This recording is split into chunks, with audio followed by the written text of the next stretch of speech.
They are, of course, our intrepid sea swimmers who make up the Jersey Long Distance Swimming Club. And as ever, they're busy setting challenges and smashing records. To tell us a bit more, we're now joined in the studio by Sally Minty-Gravitt and Graeme Lowe. Hello to you both. Morning. Morning. How are you? Good. Good, yeah. Good. We'll be back shortly. Oh, good. We're just going to France. Right. But it's not just about the times or personal challenge, it's about raising money for charity. So I've raised about £1,200 for Holidays for Heroes, which there's two things. I mean, one is it's great to feel that you're helping to contribute to a good charity, and the other thing is, you know, a little bit of motivation. All those people who sort of put a £5 and a £10 in, I feel I'd be letting them down if I didn't give a good go at it. This Sunday morning, Graeme Lowe is preparing to swim the 17 miles from Jersey to France, and he'll be escorted by the Jersey Long Distance Swimming Club support vessel, Sea Swimmer, which is ably crewed by Charlie Gravitt and Mickla Gilcher, with Sally Minty there to monitor the swim and to watch over Graeme's welfare. Many of his friends and relatives have risen equally early in order to see him off. And we won't be late, because he won't take long. Good. So first of all, quite an eventful weekend for you, Graeme. Tell us what you were doing. That was great. I managed to get my Jersey2France swimming. Started on Sunday morning, 8 o'clock, from just north of St Catherine's. Ready to start? Yeah. Okay. Okay. Cool. And Graeme's off on his Jersey2France swim. All right. Graeme's set off. From the coop, 8:08. On a beautiful day, already dolphins been seen. Yay! There we go. I think that's hard work. Dolphin A. We've got a Jersey2France swimmer just gone in off the coop here. And the dolphins just come off the back. There's dolphins, guys. 7 hours. And will the staff tour? Well, they stop for feeds every hour. Can't touch a boat. No, set off, you won't touch anything. But, yeah, they just throw it. They'll be going right underneath him now.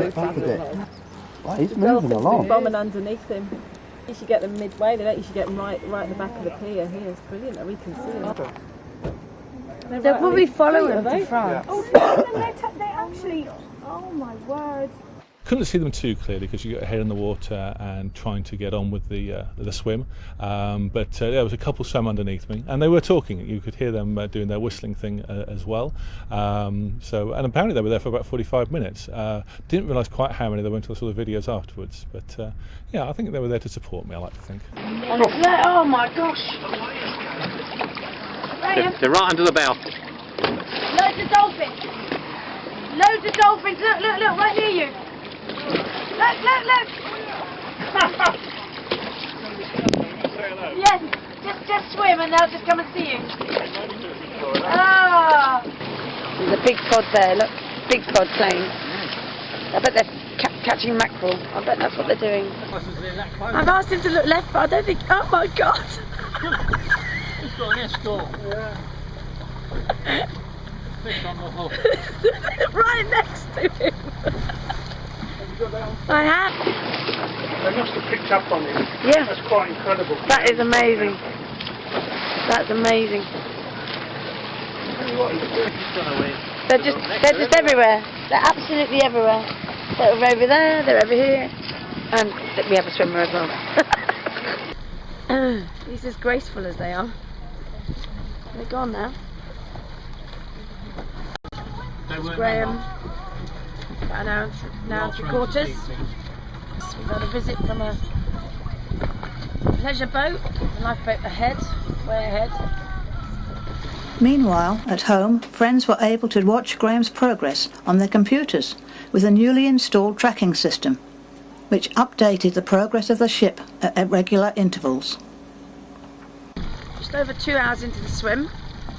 This is what we can see from the boat. This is the beautiful island of Jersey in fantastic conditions today. And the beaches of the French coast can be becoming very, very clear. So we're moving the way we want to go. Good job, Graeme. Coming up to 3 hours of swimming. Almost 6 miles already. And Graeme's going really strong, really well. And of course text messages were constantly being relayed between the family members. It says, from Sal, flat as a pancake, sea is like glass turquoise and 18 degrees already. Next message, all fed and very happy and getting very brown. So, Graeme's been swimming for 4.5 hours almost. French coast is looming. Equihose is way back. Jersey's way back. We're finding the beach. Trying to find our landing spot at the moment. Graeme's going very well. Starting to see lots of jellyfish. It's a good sign, which means we're getting close to France. Water's getting warmer. Graeme said he was more worried about jellyfish than dolphins, and at one point thought he'd swam directly into one. Thankfully, it turned out to be a plastic bag floating near the surface. It makes you jump when you hit things like that, doesn't it? Well, especially when it looked just like a jellyfish. Have you made that crossing before? No, it's the third time that I've been sort of scheduled to go. I was supposed to go last summer, but every time we've been planned it, the wind's blown up. So it was great to have a day where the wind was as flat as it could be, and perfect day for it. So you've got to have an absolutely still day to make a sort of a safe crossing. Reasonable amount of wind. You can get away with a force 3 or something like that, but much more than that, and we don't go. There's a little bit of chop the first couple of hours, but then after that it got very flat. So how long have you been long distance swimming then? I started when I was about 10 and then took a 30-year gap and then been back into it for the last couple of years. Either since I was 10 or for the last 2 years, yeah. And what made you to sort of decide to get back into it? I started swimming again in the pool, enjoyed it, and then I spoke to Sally, and I remember clearly saying to Sally that fancied a bit of a challenge, and she said, well, why don't you try doing around Jersey, which I did last summer. And then Jersey France seemed a logical thing to do after that.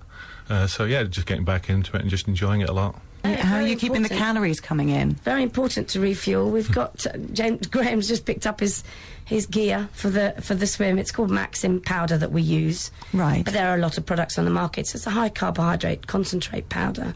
So how do you drink and swim, or how does that work? Do you stop? You just stop. Yeah, you can't hold onto the boat, so you just sort of tread water next to the boat, and Sally passes down a cup of warm Maxim. The warm bit's nice as well, just to keep you warm. And peaches, that's the other thing I quite like. A little bowl of peaches, and you just sort of swallow those down, stuff like that.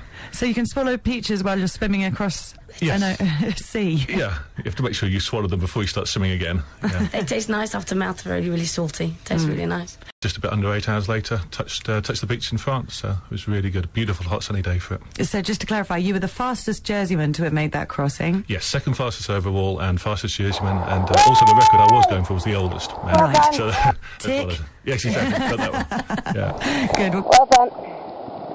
I hate getting in this boat. Back on shore, Graeme was met by welcoming friends with celebratory champagne, all ready to congratulate him and to hear about his experiences.